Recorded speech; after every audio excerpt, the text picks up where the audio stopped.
Hey everyone, welcome back to another Abbott Racing training video. This is the second video in a two-part series about training to power. In the first video, we looked at the FTP test and I actually did one.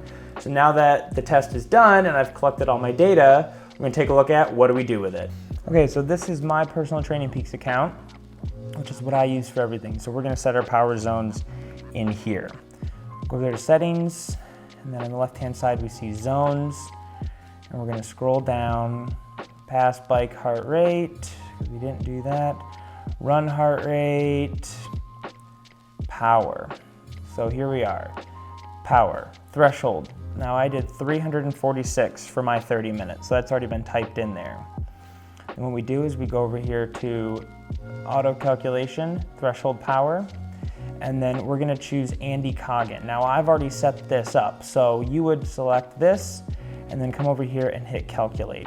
And that'll get you zone 1, 2, 3, 4, 5, and 6. You'll also notice that there's this third zone in here, and I call that SS, or sweet spot. Now that is 83% is the bottom of your FTP, and 97% for your upper number.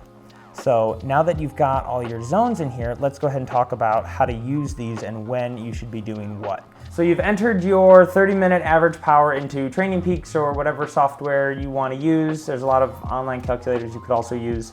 And you've gotten your zones 1 through 6, 7 if you count SS. The way you use these zones is really what allows a power meter to be probably one of the best investments you can make for your cycling ability.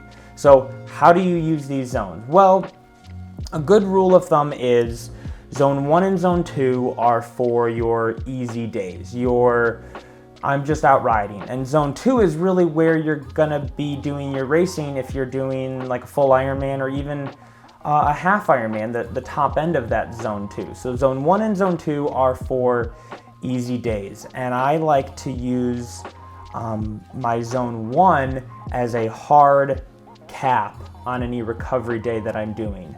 So if I'm out just having some fun and I'm taking it easy, the top of zone 1 I use as my hard stop to make sure that I don't go too hard. Zone 2 is really sort of thinking about full Ironman capability. Now zone 3 is kind of a tricky one because zone 3 is technically your tempo, and I don't really like to use tempo. I prefer to use that zone that we created, which is sweet spot.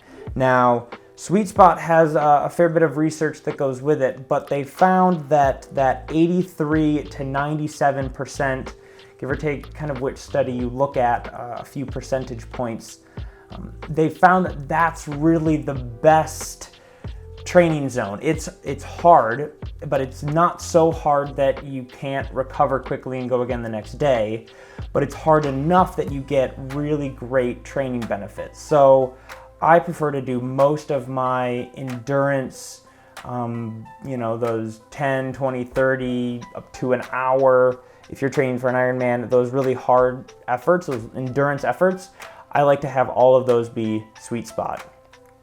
Then we get into zone 4 and zone 5. Zone 4 is maybe your Olympic race power. So zone 4 is gonna be for those efforts that are maybe 5 minutes or less. Not gonna be spending a lot of time there. And then even less time in zone 5. So I like to use zone 5 for 2-minute efforts, maybe a 3-minute effort, but I'm not really spending a ton of time in zone 5. And then finally, zone 6. Zone 6 kind of goes with zone 5. These are the zones where it's like you're not spending a lot of time there, 1 or 2 minutes. One of my favorite workouts is 3 rounds of 2 minutes in zone 5, and then 3 rounds of 1 minute in zone 6. And you can kind of recover as needed, usually 3 minutes and 3 minutes for both of those. So that's one of my favorite workouts. It's super hard, it's exhausting, but those 1 minute, 2 minute efforts is really where zone 5 and 6 kind of come in. I hope that helps. There's obviously a lot that could be talked about with this, but generally speaking, zone 1 and zone 2 are for your long, easy days. Zone 5 and 6 are for 1 to 2 minute efforts. Don't really do anything in zone 3, and I use everything else is sweet spot. So until next time, we'll see you later.